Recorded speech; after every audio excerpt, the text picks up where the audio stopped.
आता हे 3 ब्लाऊज टाकलेत मी एकावर एक. ही 1 2 आणि 3 ब्लाऊज कट करायचे. आणि मी ना हे असे माप काढलेले असतील प्रत्येक ब्लाऊजचे वेगवेगळे हे असे. तर एका मापावर ना 3-4 ब्लाऊज म्हणजे 3-4 बायकांचे आरामशीर ब्लाऊजचं माप निघतं. ह्याच्यावर पण वेगवेगळं माप निघतं. त्याच्यावर कसं टाकायचं तर मी दाखवते.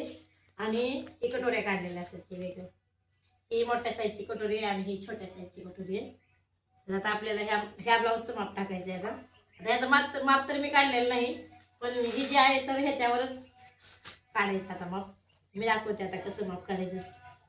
आणि अजून ना इथं 4 ब्लाऊज आहेत. अस्तरचीच आहे ती.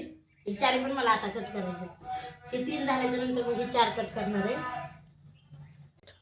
आता पहिल्यांदा हे माप काढते मी. आता हे माप काढलं हे बघा.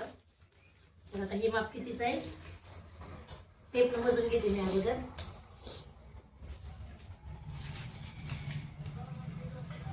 तर हे माप आहे 13.5. आता ह्या ब्लाऊजची उंची बघायची किती आहे तर उलट्या साईडनं. तर ह्याची उंची पण 13.5 आहे. तर हे माप परफेक्ट बसतं, त्याच्यामुळे आता हेच माप टाकायचं ते. हे आपण घ्यायचं असं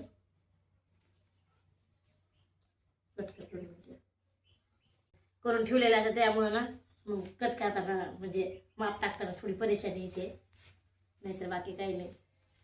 आणि गळे पण तर 3 ब्लाऊजचे सेमच करायचे, त्याच्यामुळे मग वेगवेगळे गळे काढायची गरज नाही, गोल गळे करायचे फक्त.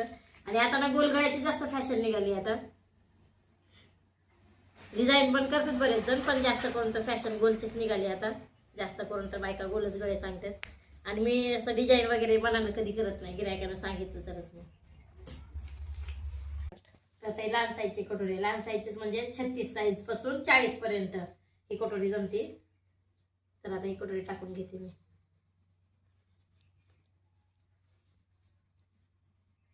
छत्तीस पासून 40 पर्यंत ही कटोरी जमते. लगेच क्रॉसपट्टीचा पेपर नसतो मी टाकून देते लगेच. क्रॉसपट्टी काय म्हणाला थोडीफार लहान मोठी झाली तरी चालतं, शिवताना कमी जास्त करता येतं आपल्याला. आता हे पाठीचा गळा काढायचा आहे. पाठीचा गळा काढायचं म्हणलं ना बॅक साईड घ्यायचं आणि बरोबर इथं असं ठेवायचं. हे बघा, आणि इथून आपण घ्यायचं नाही, गोल गळा आपण घ्यायचा. झालं आता माझं. आता पुढच्या ब्लॉकमध्ये मी कट केलेलं दाखवेल. बाय. चला तोपर्यंत कट करून घेते मी.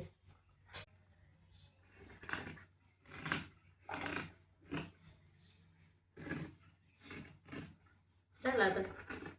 चला आता भेटू पुढच्या व्हिडिओमध्ये. बाय.